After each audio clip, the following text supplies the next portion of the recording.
Directly आपण sir पहिला त्याच क्वेश्चन कडे येऊ की सॅन फ्रान्सिस्को मधून नाशिक मध्ये एक स्टार्टअप सिस्टम बिल्ड करायचं, हा थॉट कधी आला आणि कसा आला तुम्हाला? ओके, सो 20 मार्च 2020 ची गोष्ट आहे. ओके. कोविड लागला अँड सॅन फ्रान्सिस्को मधून इंडियाच्या सगळ्या फ्लाईट्स बंद होणार होत्या. माझ्याकडे एक रात्राचा टाइम होता की डिसाईड करायचं whether to stay in San Francisco or to come back in India. कारण तिथून पुढे आय न्यू की कोविड लागणार आहे आणि over the multiple years flights बंद असेल. सो तिथून वर्क फ्रॉम होम करण्यापेक्षा इंडियातून वर्क फ्रॉम होम करायचं कधी पण बेटर आहे. आणि मग मी जस्ट एक घरी फोन केला, विचारला की आता लॉकडाऊन लागणार आहे, तुमचं काय प्लॅन आहे, कारण आमचं ऑफलाईन एज्युकेशन इन्स्टिट्यूट आहे.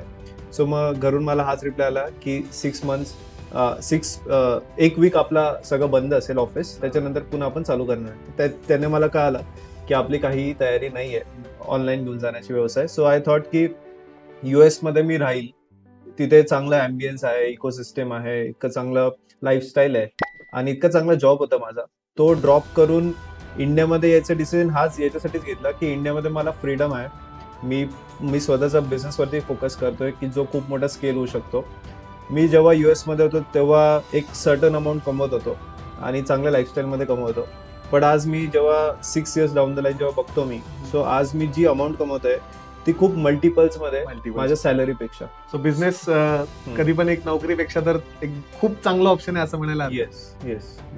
आणि सर मग नाशिक का, म्हणजे हा एक प्रश्न कदाचित तुम्हाला थोडा वेगळा वाटू शकतो, पण ऑब्व्हियसली सॅन फ्रान्सिस्को रिटर्न म्हटल्यानंतर बँगलोर, मुंबई, पुणे असे कित्येक ऑप्शन्स असतील तेव्हा, बट नाशिक का?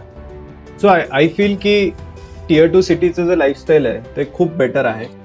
मुंबई, पुणे किंवा बँगलोरमध्ये मी जेव्हा जातो तिथे एक दिवस पण काढायला मला कंटाळा येतो, कारण ट्रॅफिक आणि पोल्युशन आणि नॉईज. त्याच्यामुळे मी विचार केला की नाशिक इज समवेअर की जिकडे माझा बेस आहे, ऑलरेडी माझा फॅमिली बिझनेस आहे, तर खूप चांगलं एक नेटवर्क एस्टॅब्लिश्ड आहे.